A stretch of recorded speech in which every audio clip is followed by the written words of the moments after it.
Sur le contenu de l'entraînement. Ce que vous faites. S'il y a 3 heures de ceci, 4 heures de ça, 1 heure de ça. Bon. Lundi soir, mardi après-midi, mercredi après-midi, jeudi après-midi, 4 séances de musculation par semaine. D'accord? 3 séances de physique, pas d'énergétique on dirait. Ouais.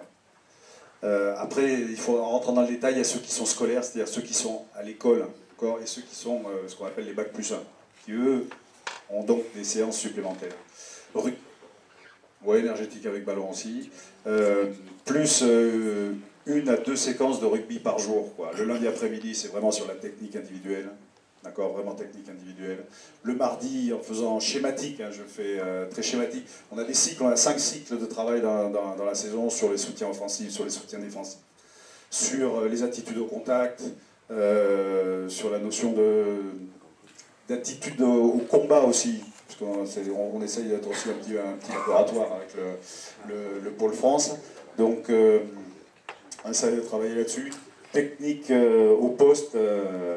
Donc le mercredi, et puis jeudi sur du collectif. Mais ça fait 4 séances de musculation, ça fait 4 séances de rugby minimum, 3 séances énergétiques. Mais énergétique, c'est vrai qu'il y a beaucoup de skills et de choses comme ça. Donc le travail de la vidéo, du travail mental, puisqu'on a un préparateur mental qui vient travailler avec nous.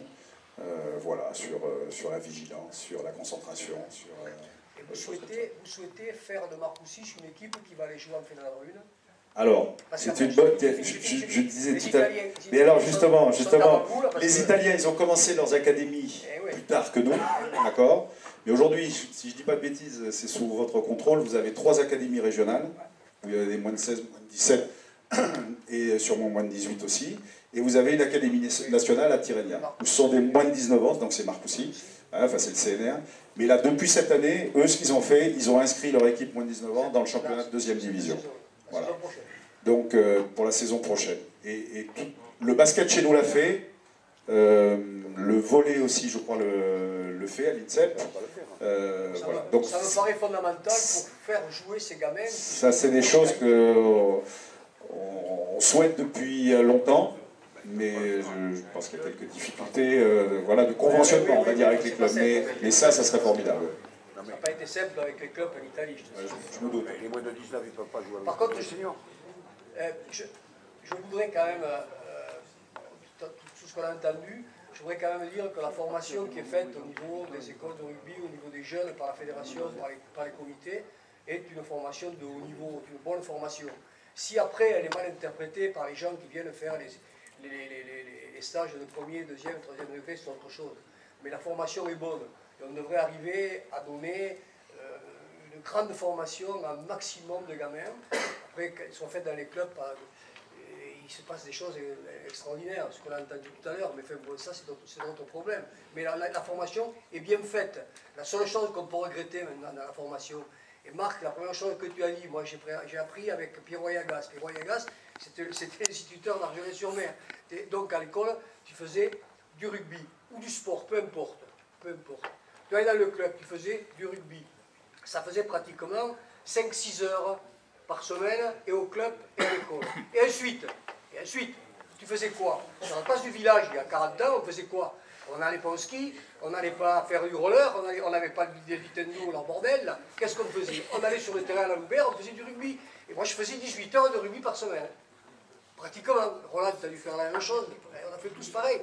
Alors, maintenant, le problème, c'est que nous, c'était la liberté totale, quoi. Alors, on a magasiné une foule de choses qui étaient merveilleuses. Et quand tu es arrivé au club, on te recadrait, c'était super. Seulement maintenant, les écoles de rugby, tout ça, il faut le faire parce que ça n'existe plus. L'école ne joue plus son rôle, et le club. Alors, l'éducateur du club, il doit être en même temps l'instituteur.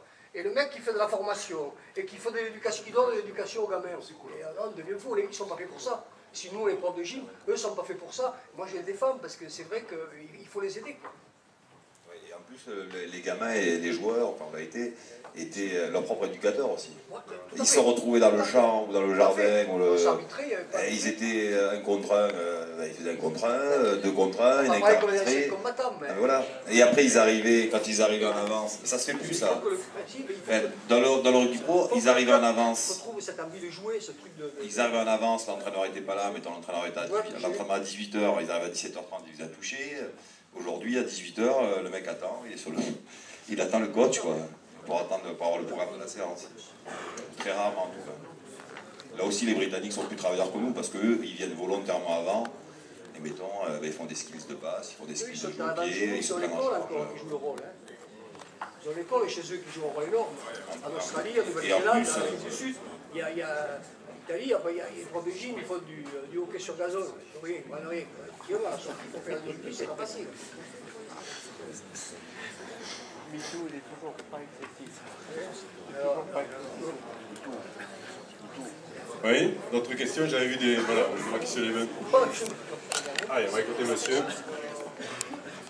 Je ne suis pas du milieu du rugby. J'ai vu mes deux premiers matchs avec le Portugal, dont je suis l'officier de liaison. Alors j'ai deux questions. Une, est-ce que vous avez des statistiques des jeunes qui sont dans le pôle espoir, maintenant appelés parcours d'excellence, qui quittent le rugby lorsqu'ils accèdent au bac plus 1 à l'université, parce que maintenant on fait des étudiants.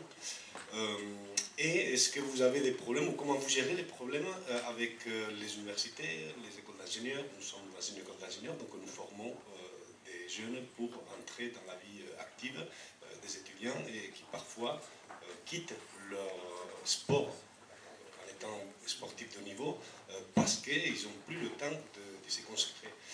Je suis dans un club où je suis président du club de Tony Estanquet au Carnac-Kayak. J'ai assisté au club, à la dernière réunion des clubs universitaires, et Tony, ironiquement, disait, maintenant, il m'appelle à chaque fois à Toulouse pour se faire la photo et dire que ça a été un ancien élève. Il ne se rappelle pas quand je ramassais banane après banane parce que je devais soit m'entraîner, soit aller dans une compétition. Alors que dans le monde du rugby, vous rencontrez le même problème d'adéquation entre les sportifs de haut niveau et l'étudiant qu'ils sont, puisque actuellement on veut que les sportifs soient étudiants avant tout. En fait, pour ceux qui sortent de la filière haut niveau, il y a plus de gars qui arrêtent l'université que le contraire. S'ils ont le choix à faire, ils continuent sur le rugby, ils arrêtent l'université. Mais bon, il y a quand même des exceptions, puis après il y a des conventions, enfin je pense que là aussi. Alors honnêtement, sur les cas et les statistiques de joueurs qui ont arrêté suite à... Je connais 4 statistiques sur le Pôle France, qui sont des joueurs qu'on ne retrouve plus aujourd'hui. Chaque année, on les suit à travers la Ligue nationale de rugby.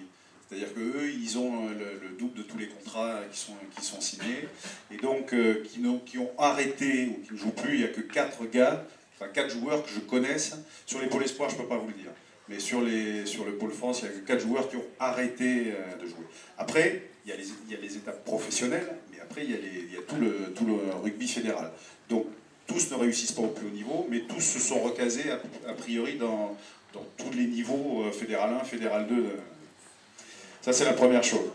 La deuxième chose par rapport au rugby universitaire, alors là, c'est sûr que nous qui avons connu les Coupes du Monde universitaires, où des joueurs de grand talent ont été champions du monde, où vraiment ont pu jouer au rugby et faire des études. Aujourd'hui, le rugby professionnel, il s'est mis dans une voie qui met en difficulté les joueurs qui veulent vraiment suivre à la fois un cursus étudiant de haut niveau et du rugby de haut niveau.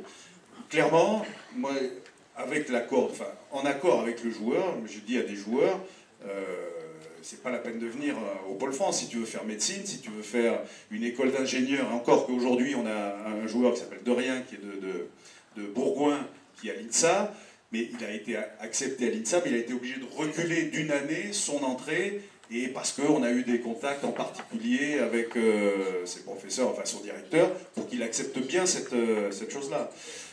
Donc c'est difficile. Alors il y a des équipes qui jouent à HEC, à des grandes écoles de commerce, mais aujourd'hui c'est vraiment pour le fun, quoi, pour le plaisir, hein, vraiment. Il y en a très très peu qui arrivent à suivre de la filière et qui arrivent à faire des études de haut niveau. Donc, honnêtement, ça c'est aussi la difficulté du sport professionnel, c'est que maintenant on est sur des joueurs qui rentrent vraiment dans cette optique-là. Jean-Marc va peut-être parler de son capitaine des moins de 18 ans. Oui, je vais y venir. Oui. Donc, le capitaine des moins de 18 ans qui est Alban Placide et qui actuellement est en première année de médecine. Donc, qui situe, c'est pour ça que notre rôle il va au-delà du rôle simplement d'entraîner une sélection nationale. C'est que ce garçon il situe un âge où il est vraiment un carrefour sur l'orientation de sa vie et de ses choix.